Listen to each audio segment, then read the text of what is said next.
Hello everybody, welcome back to my gaming review. Today I want to talk about what you can do with a broken PlayStation 2. So let's say that you have an old PS2 console, and the disk drive and laser are now broken. Your console has a dead laser, your disk drive does not work, and you can no longer play your disc games in your PlayStation 2. Now this is a working PlayStation 2, but my black PlayStation 2, my big fat one, is actually broken and the disk drive doesn't work, but the console still turns on. I can still get to the main menu. So, what can you do with a broken PlayStation 2 console? Well, you can actually buy one of these things. Now, this might look like a normal memory card, but this is actually called a free McBoot card. A free McBoot card allows you to play a bunch of emulators on your PS2. It allows you to play anywhere from 8-bit games to 16-bit games to even PS1 and PS2 games. So even if your PS2 is broken, you can actually turn your PlayStation 2 into an emulation device that plays thousands and thousands of fantastic games through a hard drive or a USB drive. So if you have a PlayStation 2, never throw them away. Never get rid of them because there's always something to do with the PlayStation 2. It is one of the biggest reasons why, well, not one of the biggest reasons, but it's one of the reasons why I love the PlayStation 2 so much. All you need is a free McBoot card. You can have a free McBoot card. Search it up on Amazon or eBay. Just type in free McBoot PlayStation 2. It should come up as like a $10 card, very cheap. Buy a USB stick that is formatted. I believe it is FAT32 format. So as long as it's like FAT32, and you get a free McBoot card, you can turn your PlayStation 2 console that's no longer working into a beast of a gaming machine. You can play Sega, Nintendo, Atari. You can play, even Commodore 64 on the system. You can play Intellivision. You can play the Sega Master System, and so on. There was so many games and consoles from different eras that you can actually put on a USB stick. All you need to get is PlayStation 2 RetroArch onto a USB drive. Make sure you extract those files. Make sure you add a ROM file or just like a games folder. Have a McBoot memory card. And you have a system that can play consoles from multiple generations. Tons of fantastic, amazing games. Plus, you can put PlayStation 1 games and PlayStation 2 games on your PS2 with a USB drive, making it a completely digital console. You can also get hard drives like this PS2. Let me show people.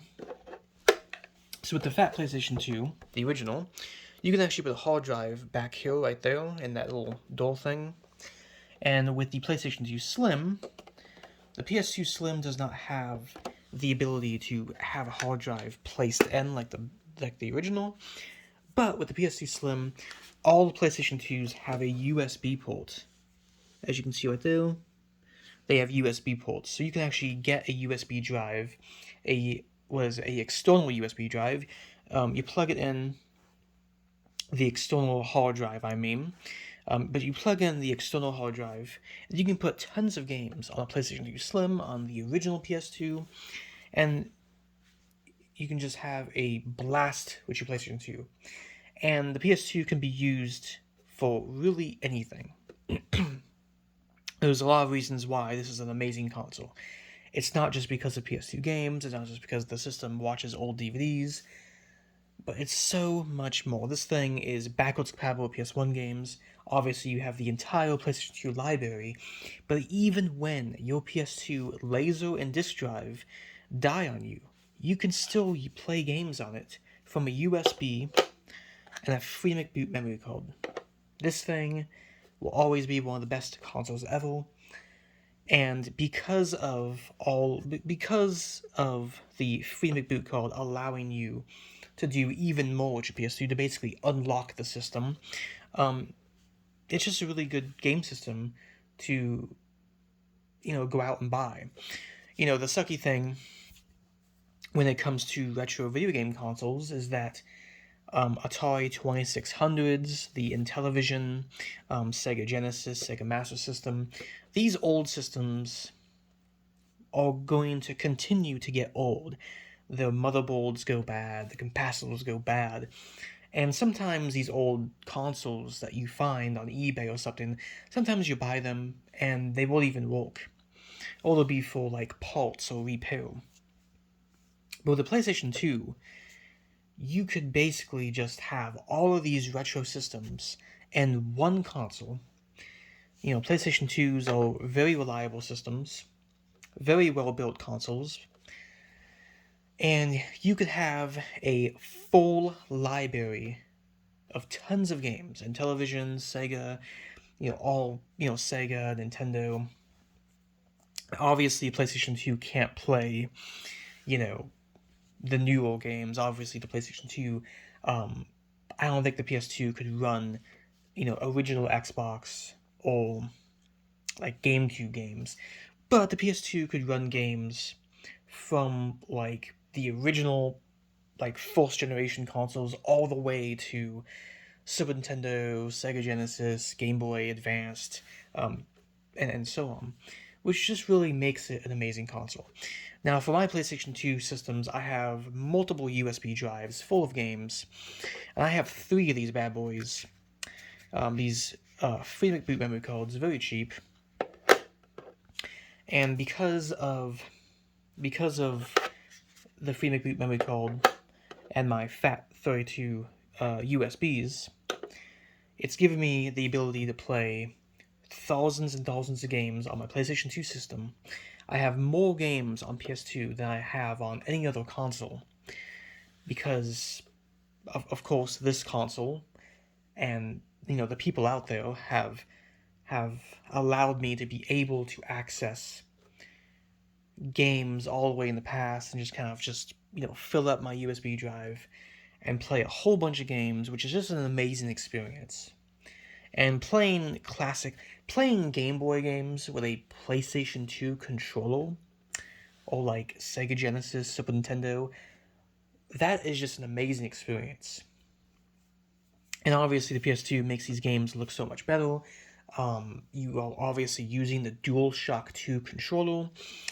It's just an amazing experience. So, if anybody out there has a broken PlayStation 2 console, you think that, oh, my PS2 can't run DVDs, my PS2 can't play my PS1 games, my PS2 games, you can play games on your PS2 even when the disc drive and laser are broken. And that's what makes the PS2 such a great console. One of the best systems out there. It's not just because of the amazing PS2 games, but it's also because of this stuff right here. Anyway, I'm in the video. I just wanted to talk about the PlayStation 2 and how you can turn it into basically an emulation station, as I like to call it. You can run a whole bunch of homebrew games, Nintendo games, Sega games. This thing can be turned into anything, any retro system from the past. Anyway, I'm in the video, so hope everyone enjoyed the video. Tell me in the comment section below if you have modified your PS2 system to play, all kinds of games. And, yeah, I'm not going to make like a tutorial on how to do it, because again, I'm not really allowed to tell people how to do all this stuff, but it is possible. You could watch videos on it, you could find ways on how to actually add more games to your system. But anyway, I'm in the video, so peace out.